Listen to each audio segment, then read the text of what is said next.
ஆண்டவராகிய இயேசு கிறிஸ்துவின் நாமத்தில் உங்கள் யாவருக்கும் என் அன்பின் நல்வாழ்த்துக்கள். நம்ம கர்த்தருடைய நியாய தீர்ப்பு என்ற நிகழ்ச்சிகளை குறித்து பார்க்கும்போது அதில் மிக பிரதானமாக முதல் நியாய தீர்ப்பு 3 நிலைகளிலே நடத்தப்படுகிறது. அதில் முதல் 2 நிலைகள் கர்த்தருடைய பிள்ளைகளுக்கு அவர்களுடைய கிரியைகளுக்கும் ஊழியங்களுக்கும் தியாகங்களுக்கும் ஏற்ற பலன்களை பிரித்து கொடுக்கிற நியாய தீர்ப்பு. அப்போ இதில் முதல் நியாய தீர்ப்பை குறித்த விவரங்களை நம்ம கொஞ்சமாக தியானித்து கொண்டு வந்தோம். போன நிகழ்ச்சியில் நம்ம பார்க்கும்போது இந்த நியாய தீர்ப்பு எப்போ நடக்கும் அப்படின்னு பார்த்தோம். இந்த நியாய தீர்ப்பு நடக்கிற காலகட்டம் உபத்திரவ காலத்துக்கு முன்னால். ஏன்னா அந்த கடைசி காலத்தின் இறுதியிலே வருகிற 7 வருஷங்களுக்கு பேர் வேதத்தில் உபத்திரவ காலம் என்று சொல்லப்பட்டிருக்கிறது. ஏன் அதை உபத்திரவ காலம் சொல்கிறாங்கன்னா, உபத்திரவம் உலகத்தின் எல்லா தேசங்களிலும் ஒரே மாதிரி விரவி இருக்கும். நீங்கள் ஒரு நாட்டில் ஒரு பிரச்சனை வந்தால் ஜனங்களை நீங்கள் இப்போ பார்த்தீங்கன்னா புலம்பெயர்ந்து வேறொரு நாட்டுக்கு போயிடுவாங்க. இலங்கை தேசத்தில் பெரிய போராட்டங்களும் யுத்தங்களும் வந்தபோது அங்கிருந்தவங்க நிம்மதியை தேடி பல தேசங்களுக்குள்ளே செதறி ஓடி போனாங்க. அதே போல் உலக நாடுகளில் பல நாடுகளில் யுத்தங்கள் நடைபெற்ற போது, இந்த கியூபா போன்ற தேசங்களில் வந்தபோது நிம்மதியை தேடி வேறு நாட்டுக்கு போனாங்க. இஸ்ரவேலர்கள் சிதறடிக்கப்பட்ட போது பல தேசங்களுக்குள்ளே சிதறி ஓடி போனாங்க. ஆனால் அந்த உபத்திரவ காலத்தில் என்ன பிரச்சனைன்னு கேட்டால், நீங்கள் ஒரு தேசத்தில் உபத்திரவம் இருக்கிறது என்று இன்னொரு தேசத்துக்குள்ளே ஓடி போக முடியாது. நீங்கள் இங்கே பார்க்குற அதே உபத்திரவம் அங்கேயே இருக்கும். உலகம் முழுசும் ஒரே மாதிரி தான் இருக்கும் உபத்திரவம். எங்கேயும் தப்பிக்க முடியாது. இந்த நாடு சரியில்லை, இன்னொரு நாட்டுக்கு போக முடியாது உங்களால். எல்லா நாட்டிலும் இங்கே இருக்கிற அதே மாதிரி பிரச்சனை தான் அங்கேயும் இருக்கும். இங்கே இருக்கிற மாதிரி அதே பொருளாதாரம் தான் அங்கேயும் இருக்கும். இது எல்லாவற்றையும் ஒன்றுபடுத்தி உலகம் முழுவதையும் ஒரு உபத்திரவ கட்டத்துக்குள்ளே கொண்டு வந்து நிறுத்துவாங்க 7 வருஷம். அந்த நாட்களில் ஆட்சி செய்கிறவன் அந்தி கிறிஸ்து என்று சொல்லக்கூடிய சாத்தானுடைய திரித்துவத்தில் ஒருவன். அதுதான் அந்தி கிறிஸ்து. அவனுடைய கையில் இருக்கும். அதனால் பேய்த்தனமான ஆட்சி அங்கே நடக்கும். பிசாசுனுடைய மனம் எப்படி இருக்குமோ அந்த மனநிலைக்கு ஏற்றபடி ஆட்சி நடக்கும். மனிதாபிமானம் என்பது சுத்தமாக இருக்கவே இருக்காது. இந்த 7 வருஷத்துக்கு முன்னால் கர்த்தர் தம்முடைய பிள்ளைகளை இந்த 7 வருஷத்தில் ஒப்பு கொடுக்க மாட்டார். அவங்கள ரகசியமாய் எடுத்துக்கொண்டு போய் விடுகிறார். அந்த ரகசியமாக எடுத்துக்கொண்டு போயிட்டு இந்த 7 வருஷம் முடிவில் தான் இயேசு மறுபடியும் இந்த பூமிக்கு திரும்பி வரணும். அப்போ இந்த 7 வருடமும் இந்த எடுத்துக்கொள்ளப்பட்டவர்கள் இயேசுவோட பரலோகத்தில் இருக்க போகிறாங்க. அங்குதான் பலனளிக்கும் இந்த நியாய தீர்ப்பு நடத்தப்படுகிறது. இதை பற்றி வேதத்தில் சில காரியம் சொல்லப்பட்டிருக்கு. அப்போ நம்ம பார்த்தோம், ரகசிய வருகை சமயத்தில் அதை ஒட்டி இருக்கிற 7 வருஷங்கள் பூமியில் என்ன நடக்கும் நம்ம நிறையா பார்த்துட்டோம். இந்த ரகசிய வருகை காலத்தில் பரலோகத்தில் கர்த்தருடைய பிள்ளைகளுக்கு என்னென்ன நடக்கும் அதுவும் வேதத்தில் நமக்கு சொல்லப்பட்டிருக்கிறது. நம்ம பண்ணுற பல பிரசங்களை இதை பற்றி நம்ம அதிகமாக சொல்கிறதே கிடையாது. நம்ம சொல்கிற முழுசும் 7 வருஷம் உலகம் எப்படி இருக்கும், உலகத்தில் ஜனங்கள் எப்படி இருப்பாங்க, இந்த 7 வருஷத்தில் சிக்கிக்கொள்ளாதபடி கர்த்தர் எடுத்து கொண்டு போனார். அவங்க அந்த 7 வருஷம் என்ன செய்கிறாங்க, அந்த 7 வருஷத்தில் அவர்களுக்குள்ள என்ன நடக்கிறது அதை பற்றி நம்ம பார்க்கணும். இந்த எடுத்துக்கொண்டு அடுத்து இந்த ரகசிய வருகையில் நடக்கிற நிகழ்வுகள். முதல் சம்பவம், வானத்திலிருந்து தேவ எக்காலத்தின் சத்தம் எழுப்பப்படுவது. இந்த எக்கால சத்தம் கல்லறையில் இருக்கிறவருடைய காதுகளில் முதலாவது துணிக்கும். அந்த சத்தம் கேட்ட உடனே அவர்கள் உயிர் பெற்று எழுவார்கள். அவங்க உயிர் தெழுவாங்க. கல்லறைகள் திறக்கப்படும். அவங்கெல்லாம் மறுரூபமாக்கப்பட்டு உயிர் தெழுந்த சரீரத்தின் சாயலை அணிந்து கொள்வார்கள். 2வது சம்பவம் என்ன நடக்கும் அப்படின்னு பார்த்தோம்னா, அப்போ கர்த்தருக்குள் வாழ்கிற உயிர் உள்ளவர்கள் அவங்க காதலையும் இந்த சத்தம் கேட்கும். அவர்கள் என்ன செய்வாங்கன்னா, இந்த பூமிக்குரிய மேனியை களைந்து விட்டு வானத்துக்குரிய மேனி என்று அடையாளப்படுத்தப்படுகிற மறுரூபமாக்கப்படுகிற சரீரத்தை பெற்றுக்கொள்வாங்க. அப்போ 2வது மறுரூபமாக்கப்படும் சம்பவம் நடைபெறும். 3வது என்ன நடக்கும் அப்படின்னு பார்த்தா, இவங்க எல்லாருமே இப்போது வானத்திலே எடுத்துக்கொள்ளப்படுவார்கள். அந்த சம்பவம் 3வது சம்பவம் ரகசிய வருகையில் நடக்கிறது. முதல்ல எக்காலம் கேட்கும், கல்லறையில் இருக்கிறவங்க உயிரோடு எழும்புவாங்க. 3வது உயிரோடு இருக்கவங்களுக்கு சத்தம் கேட்கும், அவங்க மறுரூபமாக்கப்படுவாங்க. அதுக்கப்புறம் இவங்க எல்லாம் சேர்ந்து வானத்துக்கு அப்படியே எடுத்துக்கொள்ளப்படுவாங்க. இயேசுவானவர் பூமியில் இருந்த பொழுது எப்படி தம்முடைய சீஷருடைய கண்கள் காண பூமியிலிருந்து வானத்துக்கு எழுந்தருளி போனாரோ அதே மாதிரி எடுத்துக்கொண்டு போகப்படுவாங்க. அப்போ மத்திய வானத்தில் இயேசு நின்று கொண்டு இருப்பார். அப்போ 4வது காரியம் என்ன நடக்கும்னா, மத்திய வானத்தில் ஒரு சந்திப்பு நடக்கும். கர்த்தருடைய பிள்ளைகளும் கர்த்தரும், கிறிஸ்துவுக்குள்ளே மரித்தவர்கள் இப்போ தான் அவரை முகமுகமாக பார்க்குறாங்க. வேதம் சொல்லுகிறது, இதுவரைக்கும் ஒரு கண்ணாடியிலே பார்க்குற மாதிரி பார்க்குறோம். ஒரு நாள் வரும், அப்பொழுது பிரத்யட்சமாகவும் முகமுகமாகவும் நாம் அவரை பார்ப்போம், தரிசிப்போம் என்று வேதத்தில் எழுதப்பட்டிருக்கிறது. இன்னைக்கு நம்ம தரிசனத்தில் பார்க்குறோம், சில அனுபவங்களில் இயேசுவை பார்க்கிறோம். ஆனால் அது எல்லாவற்றை விட நிரந்தரமாக இயேசுவை டைரக்டாக பார்க்க போகிற ஒரு அனுபவம். இது எல்லா தேவ பிள்ளைகளுக்கும் ஒரே நேரத்தில் சம்பவிக்க போகிறது. அந்த நேரத்தில் அந்த சந்தோஷம் எப்படி இருக்கும் என்று எனக்கு சொல்வதற்கு வார்த்தைகள் இல்லை. அந்த அளவுக்கு மகிழ்ச்சியாக இருக்கும். இயேசுவை தொட்டு கூட பார்க்க முடியும். இயேசு மத்தியிலே நின்று கொண்டிருப்பார். நாம் எல்லாம் அவரை சுற்றி எடுத்துக்கொள்ளப்படுவோம். ஒரு மகிழ்ச்சியான ஒரு காட்சி அங்கே அரங்கேறும் என்பதாக நம்ம கற்பனை செய்து கொள்ள முடிகிறது. அங்கே என்ன நடக்கும் என்பது நமக்கு தெரியல. ஒரு சந்திப்பு நடக்கும். அந்த சந்திப்புக்கு பிறகு என்ன செய்கிறாங்கன்னா, இந்த ஜனங்கள் எல்லாரும் கிறிஸ்துவுக்குள் மரித்து உயிர்ப்பிக்கப்பட்டவர்கள், உயிரோடு இருந்து எடுத்துக்கொள்ளப்பட்டவர்கள் எல்லாரும் இப்போ ஒரே ஸ்டேட்டஸ்க்கு வந்துட்டாங்க. எல்லாரும் இப்போ மறுரூபமாக்கப்பட்ட சரீரத்தை, மேனியை, வானத்துக்குரிய மேனியை அணிந்து கொண்டிருக்கிறார்கள். இயேசு எப்படி இருக்கிறாரோ அதே மாதிரி இப்போ இவங்க மாறிட்டாங்க. அவருடைய சரீரம் எந்த விதமான பரலோக சட்டதிட்டங்களுக்கு உட்பட்டதோ அந்த சரீரம் இருக்கிற அதே தோரணையில், அதே மாதிரியான ஒரு சூழ்நிலையில் எல்லாருடைய சரீரம் மாற்றப்பட்டு விட்டது. இப்போ அடுத்த காட்சி 5வது, இவர்கள் எல்லாம் பிதாவின் சிங்காசனத்துக்கு முன்பாகவும் ஆட்டுக்குட்டியானவருக்கு முன்பாகவும் பரலோகத்திலே கொண்டு நிறுத்தப்படுகிறார்கள். மத்தியவானத்தில் சந்தித்தோம், அங்கேயே உட்கார்ந்துறது இல்லை. சில சமயங்களில் நமக்கு என்ன வரும்னா, மறுரூப காட்சிகளை பார்த்துட்டா அங்கேயே கூடாரத்தை போட்டு தங்கிடலாம். இயேசுனுடைய சீஷர்களுக்கு அப்படித்தான் வந்தது. மறுரூப மலையில இயேசுவையும் மறுரூபமாக்கப்பட்ட தேவனுடைய ஊழியர்களையும் தீர்க்கதரிசிகளையும் கண்டபோது, நம்ம இங்கேயே நமக்கு ஒரு கூடாரத்தை போட்டு தங்கிடலான்னு சொன்னாங்க. நீங்கள் அங்கே தங்க போகிறதில்ல. இயேசுவை மத்திய வானத்தில் சந்தித்த உடனே நாம் எல்லாம் அடுத்த நிலைக்கு பரலோகத்துக்குள்ளே எடுத்துக்கொள்ளப்பட்டு பிதாவுக்கு முன்பாக ஆஜர்படுத்தப்படுகிறோம். அங்கே ஆட்டுக்குட்டியானவருடைய சிங்காசனத்துக்கு முன்பாகவும் ஆட்டுக்குட்டியானவருக்கு முன்பாகவும் போய் நிற்கிறோம். இதை குறித்து வேதம் வெளிப்படுத்தின விசேஷம் 7வது அதிகாரம் 9 சில வசனங்களில் நமக்கு சொல்லுகிறது.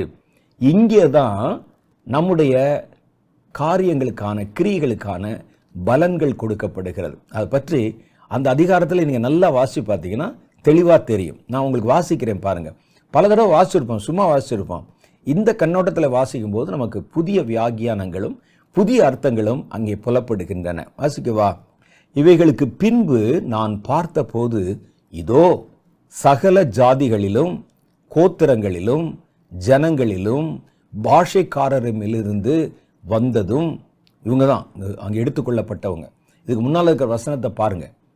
அதுக்கப்புறம் சொல்லுது, 9வது வசனம் சொல்லுது, இவைகளுக்கு பின்பு நான் பார்த்தபோது, இதோ சகல ஜாதிகளிலும் சகல கோத்திரங்களிலும் ஜனங்களிலும் பாஷைக்காரரிலிருந்து வந்ததும் ஒருவனும் எண்ணக்கூடாததுமான திரளான கூட்டமாகிய ஜனங்கள் வெள்ளை அங்கிகளை தரித்து கொண்டு தங்கள் கைகளில் குருத்தோலைகளை பிடித்து சிங்காசனத்துக்கு முன்பாகவும் ஆட்டுக்குட்டியானவருக்கு முன்பாகவும் நிற்க கண்டேன். இவங்க எல்லாம் அங்கே வந்து நிற்கிறாங்க. இப்போ பாருங்க, இவர்களுக்கு இப்போ ஒரு புது வஸ்திரம் கொடுக்கப்பட்டிருக்கிறது. பரலோகத்தில் வஸ்திரம் கொடுக்கப்படுகிற சம்பவங்களை குறித்து 2 இடத்துல சொல்லப்பட்டிருக்கு. இரத்த சாட்சிகள், எங்களுடைய இரத்தத்துக்கு எப்போ நீங்கள் நியாயம் செய்வீங்கன்னு கேட்டபோது அவர்களுக்கு ஒரு புது வஸ்திரம் கொடுக்கப்பட்டு அவர்களுக்கு சில வார்த்தைகள் சொல்லப்பட்டதை குறித்து வேதம் நமக்கு சொன்னது ஏற்கனவே நம்ம வந்து வாசிச்சிருக்கிறோம். இப்போ நம்ம போட்ட சட்டையோடு தான் எடுத்துக்கொள்ளப்பட்டோம். மரித்தவர்கள் அதோடு தான் அங்கே வந்து உயிரோடு எழுப்பி போனாங்க. ஆனால் மத்திய வானத்தில் ஏதோ ஒரு சம்பவம் நடந்திருக்கிறது. எல்லாருடைய வஸ்திரங்களும் மாற்றப்பட்டு வெள்ளை அங்கிகளை தரித்திருக்கிறோம். பிதாவுக்கு முன்னால் போய் நிற்கிறதுக்காக நம்முடைய கைகளில் ஒரு குருத்தோலை கொடுக்கப்பட்டிருக்கிறது. இதெல்லாம் கண்டிப்பாக எங்கே கொடுக்கப்பட்டிருக்கணும்னா, இந்த மத்திய வானத்தில் நம்ம போய் நின்னமே, இயேசுவை பார்த்தோமே, அப்போ தான் நம்ம கைகளில் அவைகள் கொடுக்கப்பட்டிருக்க வேண்டும் என்று நம்புவதற்கு இடம் இருக்கிறது. இதெல்லாம் பிடித்து சிங்காசனத்துக்கு முன்பாகவும், இப்போ தான் பிதாவுக்கு முன்னால் நிற்கிறோம். எப்படி இருக்குன்னு யோசிச்சு பாருங்க. அவங்க முன்னால் கொண்டு வந்து நம்மை ஆஜர் பண்ணுகிறார்கள். பிதாவின் சிங்காசனத்துக்கு முன்பாகவும் ஆட்டுக்குட்டியானவருக்கு முன்பாகவும். ஏன்னா நம்ம இந்த பூமியில வாழ்ந்த போது, ஊழியம் செய்த போது நம்முடைய முழு தொடர்பும் கிறிஸ்துவிடத்தில் தான் இருந்தது.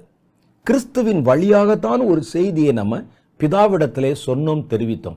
டைரக்டா பிதாவுக்கு நமக்கும் எந்த தொடர்பும் அங்கே இருந்ததில்லை.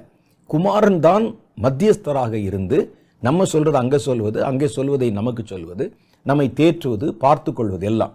இப்போதான் முதல் முறையில் கொண்டு வந்து தான் மீட்டு கொண்ட ஜனங்களுடைய முகத்தை பிதாவுக்கு காட்டுகிறார். பாருங்க, இவங்க தான் எனக்காக காரியங்களை செஞ்சவங்க. அப்போ அவர்கள் எல்லாம் கொண்டு வந்து பிதாவுடைய சிங்காசனத்துக்கு முன்பாக நிறுத்தப்படுகிறார்கள். பிதாவை, மகிமை பொருந்தின பிதாவை எல்லாரும் ஈஸியாக கண்டுற முடியாது. தேவ தூதர்களுமே அவரை முழுசா பார்த்துட முடியாது யாரும்.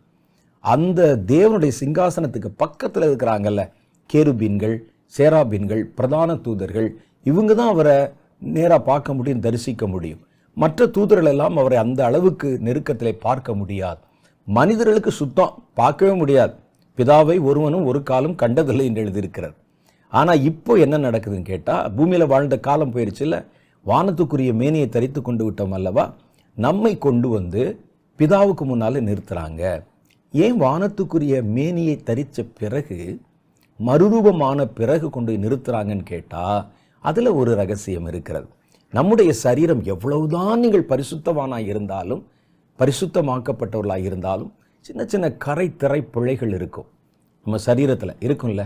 ஆனால் அந்த மறுரூபமாக்கப்பட்ட பிறகு என்னன்னா, ஒரு பெர்ஃபெக்ஷன் நமக்குள்ளே வந்துடுது, ஒரு பரிசுத்தம்.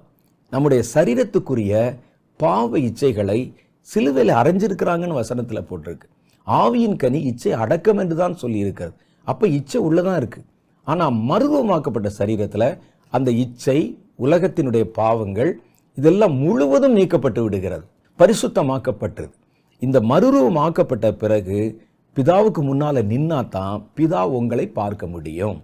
ஏன்னா அவர் பாவத்தை பார்க்காத பரிசுத்த கண்ணர். ஒரு சின்ன குறை, ஒரு சின்ன தவறு, பாவம் இருந்தாலும் அவருடைய கண்கள் உங்களை பார்க்காது. அவர் பார்க்குற மாதிரி உங்களை கொண்டு வந்து நிறுத்தணும்னா நீங்கள் முதல்ல மறுரூபமாக்கப்படணும், வானத்துக்குரிய மேனியை தரித்திருக்கணும், இச்சை அடக்கமில்லை, இச்சையே இல்லாத ஒரு சரீரத்தை கொண்டிருக்கணும். அது இந்த உலக வாழ்க்கையிலே யாருக்கும் சாத்தியமானது அல்ல. அந்த மறுரூபம் அடையும் போது வானத்துக்குரிய மேனியா நீங்கள் மாற்றப்பட்டு விடுவீர்கள். பூமிக்குரிய எல்லா விதமான கரை, திரை, தூசி, பாவம், அந்த காரியங்கள் எல்லாம் முழுவதும் களையப்பட்டு விடும். அது களையப்பட்ட பிறகு அதுக்கு பேர் தான் மறுரூபமாக்கப்படுவது. அதான் பரிசுத்தத்தின், வானத்துக்குரிய மேனி என்பதுதான் பரிசுத்தத்தின் பரிபூரணத்தின் உச்சகட்டம். இதை வச்ச பிறகுதான் நீங்கள் பிதாவுக்கு முன்னால் நிற்க முடியும். அப்பத்தான் நீங்கள் பிதாவை பார்க்க முடியும், பிதாவும் உங்களை பார்க்க முடியும். அவர் பாவத்தை பாராத பரிசுத்த கண்ணர். அப்போ என்ன செய்கிறார்னா, நான் மீட்டு கொண்ட ஜனங்களை பாரும் என்று சொல்லி கர்த்தர் ஒரு விசேஷ அனுமதி வாங்கி கொண்டு நம்ம எல்லாம் கொண்டு வந்து இயேசு அவருக்கு முன்பாக நிறுத்துகிறார். பாருங்க, இவங்க தான் அப்படின்னு. இதை மணவாட்டி என்ற கணக்கில் வைத்து கொண்டால் நம்ம சொல்லலாம். நான் வந்து கல்யாணம் பண்ண போகிற பொண்ணை பாருங்கன்னு சொல்லி அப்பாட்ட கொண்டாந்து நிறுத்துவாங்கல்ல, அது மாதிரி சும்மா நீங்கள் புரிந்து கொள்வதற்காக சொல்லுகிறேன். கொண்டு வந்து நிறுத்தி, இதுதான் நான் கல்யாணம் பண்ண போகிற பொண்ணு அப்படின்னு சொல்லுவாங்கல்ல, அது மாதிரி நான் மீட்டு கொண்ட ஜனங்களை பாருங்கள், என்னுடைய இரத்தத்தினால மீட்டு கொண்டு எனக்காக பாடுகளை அனுபவிச்சவங்களை பாருங்க. ஆனால் அவர் உங்களை பார்க்கணும், நீங்கள் அவரை பார்க்கணும். சும்மாலாம் போய் நின்னீங்கன்னா கருகி போயிடுவீங்க. அதனால என்ன செய்கிறாங்கன்னு கேட்டால், நமக்கு ஒரு புதிய சரீரத்தை கொடுத்து, வானத்துக்குரிய மேனியை கொடுத்து, கரை திரை பிள்ளை இல்லாத ஒரு சரீரத்தை கொடுத்து, இந்த சரீரத்தோடையே உங்களை கொண்டு வந்து பிதாவுக்கு முன்பாக நிறுத்துகிறார். அதான் விசேஷம். இந்த காட்சி நம்ம சும்மா பார்க்கும்போது நமக்கு தெரியாது. பிதாவுக்கு முன்னால் போய் நின்றுவீங்களா? நீங்கள் யோசிச்சு பாருங்க. ஒரு சூரியன் பக்கத்தில் போய் நிற்க முடியுமா? வாங்க உங்களை சூரியனுக்கு முன்னால் நிற்கிறேன், யாராவது கூப்பிட்டா போவீங்களா? நீங்கள் சொல்கிறாங்களே, உங்களுக்கு செவ்வாய் கிரகத்துக்கு கொண்டு போயிடுவோம், டிக்கெட்டு உழவு, அதுக்கெல்லாம் கூட வந்து படம் கட்டுறாங்க. சூரியனுக்கு பக்கத்தில் கொண்டு போய் நிறுத்துவோம்னு கூப்பிட்டா எவனா போவானா? நிற்க முடியுமா? ஒரு சூரியனுக்கு முன்னாலே ஒரு நிற்க முடியாதுன்னா, அவைகளெல்லாம் உண்டாக்கி நீதி பரிபாலனம் செய்கிற பிதாவுக்கு முன்னால் எப்படி நிற்க முடியும்? அப்போ அந்த மாதிரி கொண்டு வந்து நிறுத்த கர்த்தர் உங்களை இன்னைக்கு உருவாக்கி கொண்டிருக்கிறார். அந்த காட்சி தான் இங்கே அப்படியே மேலோட்டமாக சொல்லப்பட்டிருக்கு. சும்மா படித்தா அதனுடைய பயங்கரமும் முக்கியத்துவமும் இது எவ்வளவு விசேஷமானது என்பதையும் விளங்கிக் கொள்ள முடியாது. பிதாவுக்கு முன்னால, சிங்காசனத்துக்கு முன்பாகவும், மனிதர்கள் போய் சிங்காசனத்துக்கு முன்னால் நிற்கன்னா சாதாரணமாக இருக்குது. பிதாவுக்கு முன்னால் ஆட்டுக்குட்டியானவருக்கு முன்பாகவும். அப்போ இது தனித்தனியாக சொல்லப்பட்டிருக்கிறதுனால பிதாவும் குமாரனும் அங்கே இருக்கிறார்கள். அவங்களுக்கு முன்னால் கொண்டு வந்து நிற்க கண்டேன் ஒரு காட்சி. அவர்கள் மகா சப்தமிட்டு போய் நின்ன உடனே சந்தோஷம் என்றால் அவர்களுக்கு இன்னது என்று அல்ல. நம்மளை தான் சொல்கிறேன். எப்படி இருக்கும் யோசிச்சு பாருங்க. இதெல்லாம் கற்பனையில் கூட நடக்காத ஒரு காரியம் இயேசுவின் இரத்தத்தால் சாத்தியமாயிருக்கிறது. அவர்கள் மகா சப்தமிட்டு ரட்சிப்பின் மகிமை சிங்காசனத்தின் மேல் வீற்றிருக்கிற எங்கள் தேவனுக்கும் ஆட்டுக்குட்டியானவருக்கும் உண்டாவதாக என்று ஆர்ப்பரித்தார்கள். இந்த ரட்சிப்பினால தானங்க இவ்வளவு பெரிய ஸ்தானம் எங்களுக்கு கிடைச்சிருக்குது. பிதா என்ற பேரை கூட கேள்விப்படாத நாங்க, சொல்லுவதற்கு கூட அருகதை இல்லாத நாங்க, அவர் சிங்காசனத்துக்கு முன்னால நின்று அவரை நேருக்கு நேராக பார்க்கக்கூடிய மாதிரி ஒரு கிருபை இந்த ரட்சிப்பினால தானே உண்டானது.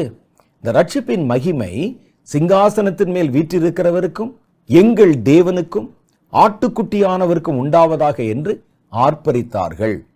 தூதர்கள் யாவரும் சிங்காசனத்தையும் மூப்பர்களையும் 4 ஜீவன்களை சூழ நின்று சிங்காசனத்திற்கு முன்பாக முகங்குப்புற விழுந்து தேவனை தொழுது கொண்டு, ஆமேன், எங்கள் தேவனுக்கு துதியும் மகிமையும் ஞானமும் ஸ்தோத்திரமும் கனமும் வல்லமையும் பெலனும் சதா காலங்களிலும் உண்டாவதாக, ஆமேன் என்றார்கள்.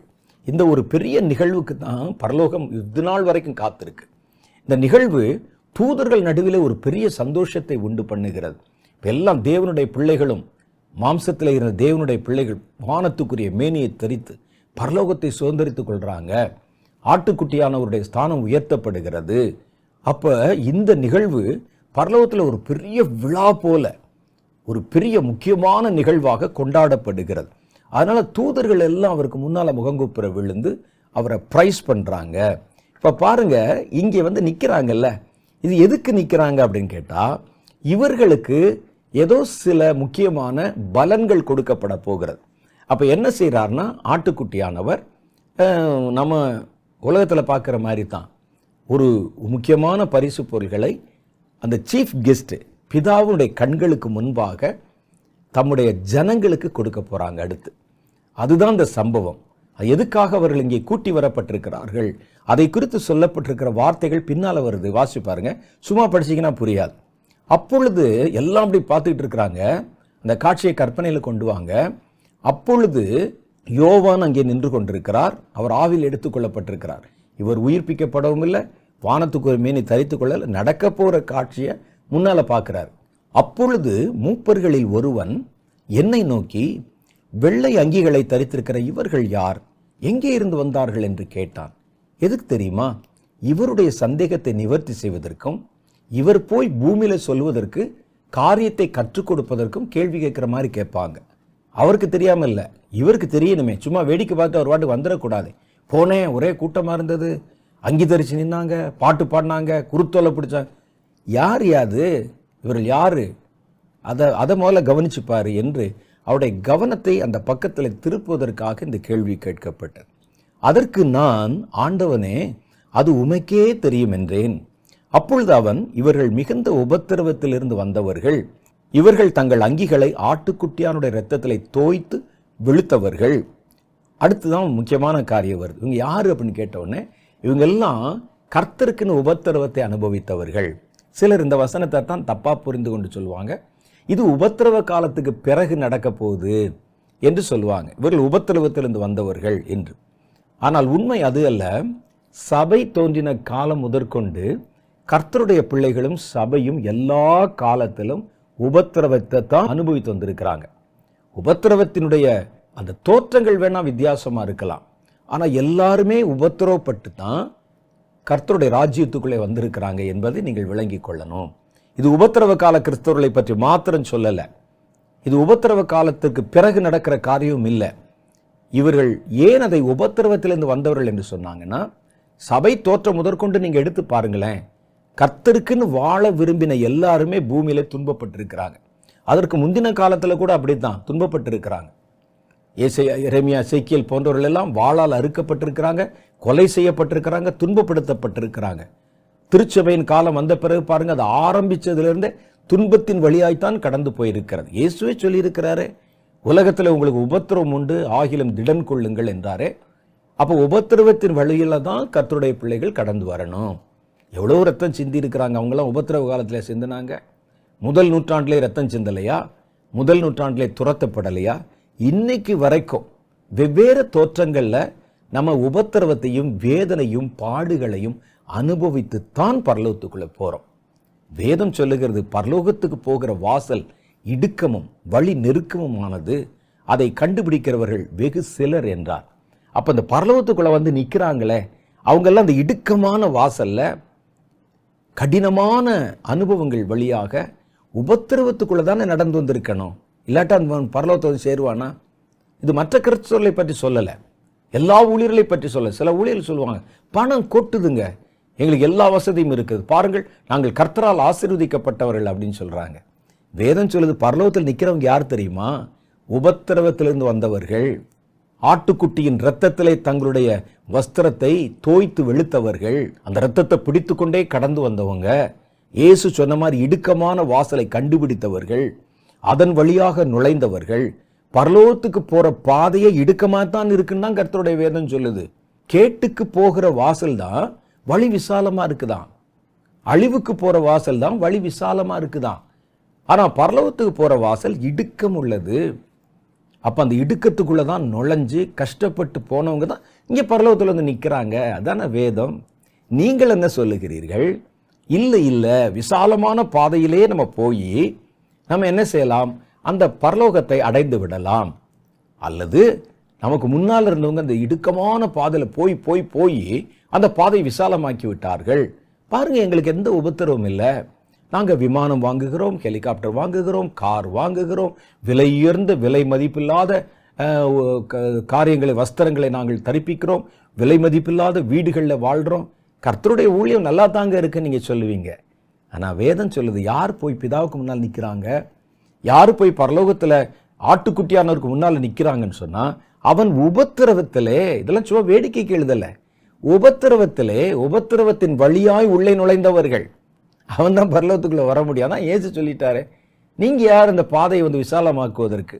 நம்ம ஒரு 10 பேர் கூட்டம் கூடி ஒரு கவுன்சில் வைத்து பாதையை வந்து விசாலமாக்கிடுவோம், செழிப்பாக்கிடுவோம், பரலோகத்துக்கு போயிடலாம் நீங்க சொன்னா அது மாறிடுமா? இது என்ன கொடுமையாக இருக்கிற, யோசித்து பாருங்கள். பரலோகத்துக்கு போன நின்று ஆள்ல எவனாவது விசாலமா வந்திருக்கிறானா பாருங்க, யாராவது உபத்திரவம் இல்லாம வந்திருக்கிறாங்களா பாருங்க. அதான் அவர் சொல்றாரு, இவர்கள் யார் தெரியுமா? மிகுந்த உபத்திரவத்திலிருந்து வந்தவர்கள். சபையானது எல்லா காலத்திலும் உண்மையான சபையானது கர்த்தருக்கு சாட்சியா நிற்க விரும்பினவர்கள். வேதத்துல தான் எழுதியிருக்க, நீதியாய் நடக்க மனதாய் இருக்கிறவர்கள் உபத்திரவப்படுவார்கள் எழுதியிருக்குதே. அப்புறம் எப்படி நீங்க விசாலத்துல வருவீங்க? இது தேவனுடைய சட்டத்திற்கும் தேவனுடைய காரியத்துக்கும் எதிரான ஒரு உபதேசமாக அல்லவா இருக்கிறது. அப்ப எல்லா காலத்திலும் நம்ம பாடுகள், உபத்திரவங்கள், தீமைகளுக்கு நடுவில் தான் கர்த்தரை பின்பற்றி கொண்டிருக்கிறோம் என்பதை கவனத்தில் வைக்க வேண்டும். சில சமயங்கள் அது மாம்ச பிரகாரமா இருக்காது. அந்த பாடுகள் மனதை குதறி காயப்படுத்தி விடும், நம்முடைய வாழ்க்கையில நம்முடைய இருதயத்தை செதற பண்ணிரும். போராட்டம் நிறைந்த ஒரு வாழ்க்கை, இப்படிப்பட்ட ஒரு உபத்திரவம் நிறைந்த வாழ்க்கையின் வழியாகத்தான் எல்லாரும் கடந்து போயிருக்கிறாங்க. சாது சுந்தர் சிங் ஒரு முறை சொல்லி இருக்கிறார், கிறிஸ்துவுக்கு மரிப்பது எளிது, கிறிஸ்துவுக்கு வாழ்வுதான் கடினம் என்கிறார். மரணம் என்பது ஒரு நிமிஷத்துல வந்துடும். இரத்த சாட்சிகளை சொல்றீங்களே, வாளை எடுத்து அப்படி வீசுனா செத்துனார் அவர் தான், ஒரு நிமிஷம். ஆகவே என்னுடைய அபிப்பிராயம் என்னன்னு அவர் சொல்றாரு, கிறிஸ்துவுக்காக மரிப்பது சுலபம், கிறிஸ்துவுக்காக வாழ்றான் பாருங்க அதான் கடினம். அவர் தெரியாமல சொன்னாரு. இன்னைக்கு இருக்கிற புது போதகர்களுக்கு தெரிந்தது சாது சுந்தர் சிங் தெரியலையா? அல்லது பவுலுக்கு தெரியலையா? வேதம் சொல்லுது பரலோகத்தில் வந்து நின்னாங்கன்னு சொல்லி இங்க வந்து சாட்சியாய் சொல்லப்பட்டிருக்கிறது அவருக்கு தெரியலையா? இவர்கள் கொஞ்சம் பேர் உபத்திரவத்தில் இருந்து வந்தவங்க, ஒரு சிலர் விமானத்தில் வந்து இறங்கினவங்க, ஒரு சிலர் கப்பலில் வந்து இறங்கினவங்க, காரில் வந்து இறங்கினவங்க யாராவது இருக்கிறானா பாருங்க. இவர்கள் உபத்திரவத்திலிருந்து வந்தவர்கள், அதான் வேதம் சொல்லுகிறது. அதுதானே இயேசு சொன்னார், பரலோகத்துக்கு போகிற பாதை நெருக்கமானது, வழி இடுக்கமானது, கேட்டுக்கு போகிற வாசல் தான் விசாலமானது, அதனால்தான் இவர்கள் அதன் வழியா கடந்து வந்தாங்க அப்படின்னு சொல்றார். அதற்கு அடுத்து சொல்ல போறாரு பாருங்க, அதான் முக்கியமானது. எதுக்கு இங்க வந்து நிக்கிறாங்க? ஆனபடினால் இவர்கள் தேவனுடைய சிங்காசனத்துக்கு முன்பாக இருந்து இரவும் பகலும் அவருடைய ஆலயத்திலே அவரை சேவிக்கிறார்கள். சிங்காசனத்தின் மேல் வீற்றிருக்கிறவர் இவர்களுக்குள்ளே வாசமாயிருப்பார். இனி அவங்களுக்கு என்னென்ன பலன்கள் கிடைக்குது பாருங்க. தேவனுக்குள்ளே இரவும் பகலும் கர்த்தரோடு இருக்க போறாங்க. அடுத்து சிங்காசனத்தின் மேல் வீற்றிருக்கிறவர்கள் இவர்கள் நடுவிலே வாசமா இருக்க போறாரு. அடுத்து நடக்கூடிய அந்த பலன்கள், இவர்கள் இனி பசி அடைவதும் இல்லை, தாகம் அடைவதும் இல்லை, வெயிலாவது உஷ்ணமாவது இவர்கள் மேலே படுகிறதும் இல்லை. சிங்காசனத்தில் மத்தியில் இருக்கிற ஆட்டுக்குட்டியானவரே இவர்களை மேய்த்து இவர்களை ஜீவ தண்ணீர் உள்ள ஊற்றுகள் அண்டையில் நடத்துவார். தேவன் தாமே இவருடைய கண்ணீர் யாவையும் துடைப்பார். பார்த்தீங்களா, இந்த பிரதானமான பலன்களை பெறத்தான் இவர்கள் கொண்டு வந்து இங்கே நிறுத்தப்பட்டிருக்கிறாங்க. இவர்கள் கண்ணீரையும் துடைக்க போறார். அடுத்து அவங்களுடைய செய்த பட்ட பாடுகளுக்கு உண்டான பலன்கள் கொடுக்கப்படும் போது அவங்க கண்ணீரெல்லாம் மாறி போய்விடும். நம்ம பார்க்குறோம், இயற்கையிலே நம்ம பார்க்குறோம், வேதத்திலையும் பார்க்குறோம். ஒரு குழந்தையை பெறும்போது ஒரு தாய் அவ்வளோ வேதனைப்படுகிறாள். அந்த குழந்தையினுடைய முகத்தை பார்த்த உடனே தான் பட்ட வேதனையெல்லாம் மறந்து போவாள் என்று வேதத்தில் கர்த்தர் சொல்லி இருக்கிறார். நடக்கிறது அப்படித்தான். அவ்வளோ கஷ்டப்படுவாங்க, வேதனைப்படுவாங்க. மறுபிறப்பு தான் அது. ஆனால் அந்த குழந்தையினுடைய முகத்தை பார்த்து கையில் ஏந்தின உடனே அவங்க பட்ட பாடுகள், 10 மாதம் பட்ட துன்பம், துயரம் எல்லாத்தையும் மறந்து போவாங்க. அதே மாதிரி தான் அந்த உபத்திரவத்திலிருந்து வந்தவங்க கர்த்தர் தருகிற அந்த பலன்களை பார்த்த உடனே எல்லாவற்றையும் மறந்து விடுவார்கள். அவருடைய கண்ணீர் துடைக்கப்படும். அப்போ எதுக்கு இவங்களை கொண்டாந்து நிறுத்தி இருக்கிறாங்கன்னா, இவர்களுக்கு புதிய காரியங்களை கொடுக்க போகிறாங்க. வெயில் படாது, உஷ்ணம் அவங்க மேலே வராது, பசி இருக்காது, தாகமடையாது, இதெல்லாம் கொடுக்க போகிறாங்க. இப்போ உங்களுக்கு அவருடைய கண்ணீரெல்லாம் துடைக்க போகிறாங்க. அப்போ இந்த சந்திப்பு அவர்களுக்கு ஒரு புதிய அதிகாரத்தை, புதிய பலன்களை கொடுப்பதற்கான ஒரு சந்திப்பு என்று நமக்கு அடையாளப்படுத்தப்படுகிறது. அதெல்லாம் பிற்சேர்க்கையாக இந்த சம்பவம் சொல்லப்படுது. இவங்க யாரு, எதுக்கு வந்து நிற்கிறாங்க என்ற கேள்விக்கான விடைதான் இது. அப்போ இந்த சந்திப்பு தான் அங்கே நடத்தப்படுது. எங்க இந்த கர்த்தருடைய ரகசிய வரிகளை எடுத்துக்கொள்ளப்பட்ட பின்பு வானத்தில் அவர்கள் சந்திக்கப்பட்டு, அங்கு அவருடைய வஸ்திரங்கள் மாற்றப்பட்டு, குருத்தோலையில் கொடுக்கப்பட்டு, பிதாவுக்கு முன்னால் கொண்டு வந்து நிறுத்தப்பட்டு, அதுக்கு பிறகு இப்போ அவங்களுக்கு பலன் கொடுக்க போகிறாங்க. இதை மேலோட்டமான பலன்களை மாத்திரம் சொல்லி இருக்கிறாங்க. ஆனால் இதில் நிறைய மைனூட்டாக பல விஷயங்கள் இருக்கிறது. சும்மா எல்லாருடைய கண்ணீரை மாத்திரம் துடைக்க போகிறது இல்லை, தனித்தனியாக அவங்க பலன் பெற போகிறாங்க என்பதை இங்கே அவர் நமக்கு வெளிப்படுத்தி காண்பித்திருக்கிறார். இதில் என்ன நடக்கும், இதைத்தான் இந்த அதிகாரத்தினுடைய கடைசி பகுதி 15 - 17 வரைக்கும் உண்டான வசனங்கள் நமக்கு சுட்டி காட்டுகிறது. அப்போ இந்த பரலோகத்தில் இந்த நியாய தீர்ப்பு, பலன் பெறுகிற நியாய தீர்ப்பு சிங்காசனங்கள் வைக்கப்படுகிறது. இப்போ முதல்ல துதிச்சுட்டாங்க, இவர் அவங்க பார்த்து கொண்டிருக்கிற காட்சி அதோட கட்டாயிருது. அதுக்கு பிறகு என்ன நடக்க போகுதுன்னா, இவர்கள் எல்லாருக்கும் அவர்களுடைய கிரியைகளுக்கான பலன்கள் கொடுக்கப்பட போகிறது. இப்போ தான் நம்ம செஞ்ச ஊழியங்கள், இப்போ எல்லாரும் ஒவ்வொருத்தரும் தனித்தனியாக போய் நிற்கணும், கிஃப்ட் வாங்க. கர்த்தர் நமக்கு கொடுக்குற காரியங்கள் அதில் வித்தியாசம் இருக்கிறது. அப்போ நம்ம செய்த கிரியைகள் எல்லாம் சோதித்து பார்க்கப்படுகிறது. எப்படி பாவிகளுடைய நியாய தீர்ப்பில் ஒருவன் வந்து முன்னால் நின்ன உடனே அவனுடைய பாவமெல்லாம் திரையிட்டு காட்டப்பட்டதோ, இந்த நியாய தீர்ப்பில் ஒரு வித்தியாசம். நம்ம போய் நின்ன உடனே நம்ம செய்த நம்முடைய ஊழியங்கள், நம்முடைய நற்கிரியைகள் போன்ற நம்முடைய கிரியைகள் எல்லாம் அங்கே ஒரு ப்ரொஜெக்ஷன் மாதிரி காட்டப்படுகிறது. நான் ஏற்கனவே சொன்ன மாதிரி இந்த ப்ரொஜெக்ஷன் எங்கே இருக்குது, அந்த ஃபிலிம் எங்கே இருக்குன்னு கேட்டால் நமக்குள்ளே தான் பதித்து வைக்கப்பட்டிருக்கிறது, உங்களுக்குள்ளே தான் இருக்குது. அது பேர் தான் ஆத்துமா. இந்த ஆத்துமால தான் இந்த ஸ்டோரேஜ் நடைபெறுகிறது. இதை பற்றி நம்ம இன்னொரு முறை நல்ல விளக்கமாக நம்ம பார்க்கலாம். ஆவினா என்ன, ஆத்துமானா என்ன, சரீரம்னா என்னன்னு சொல்லி. நம்முடைய வாழ்க்கையில் நடக்கிற மிக முக்கியமான நிகழ்வுகள், காரியங்கள் எல்லாம் ஸ்டோரேஜ் பண்ணப்படக்கூடிய இடத்துக்கு பேர் தான் ஆத்துமா. ஒரு பெரிய ஹார்ட் டிஸ்க் இருக்கும், அது பெரிய ஒரு சர்வர் இருக்கும். இப்போ உள்ள காலத்தில் இவைகளை விளக்கி சொல்வது ரொம்ப சுலபம். ஒரு சர்வர் இருக்கும். அந்த சர்வரில் எப்படி நம்ம வந்து பதிவு செய்கிற காரியங்கள் எல்லாம் சர்வரில் கொண்டு போய் சேர்க்கப்படுகிறதோ, அதே மாதிரி நம்ம செய்கிற கிரியைகள், நம்ம நினைச்ச காரியங்கள், இதெல்லாம் வந்து நம்முடைய ஆத்துமா என்கிறது தான் சர்வர் மாதிரி. அதில் தான் எல்லாம் வைக்கப்பட்டிருக்கிறோம். இதைத்தான் நீங்கள் தூக்கி கொண்டு போய் கொண்டிருக்கிறீர்கள். நீங்கள் அங்கே முன்னால் போய் நின்ன உடனே, கர்த்தருடைய வெளிச்சம் உங்கள் மேலே பட்ட உடனே, அது உங்கள் ஆத்துமாவுக்குள்ளே உள்ளே நுழைந்து அதில் இருக்கிற எல்லாத்தையும் வெளியரங்கமாக்கி காண்பித்து விடுகிறது. தரையில் தெரியும். ஆனால் நல்ல வேளை இந்த மாதிரி போகிறவங்களுக்கு அவங்களுடைய பாவமோ அக்கிரமமோ இதெல்லாம் தெரியாது, அந்தரங்கமோ தெரியாது. அவங்க கர்த்தருக்கு என்ன செஞ்சாங்க, ஊழியத்தை எப்படி நடத்தினாங்க, என்ன நற்கிரியைகள் செஞ்சாங்க, இது அங்கே காட்டப்படும்.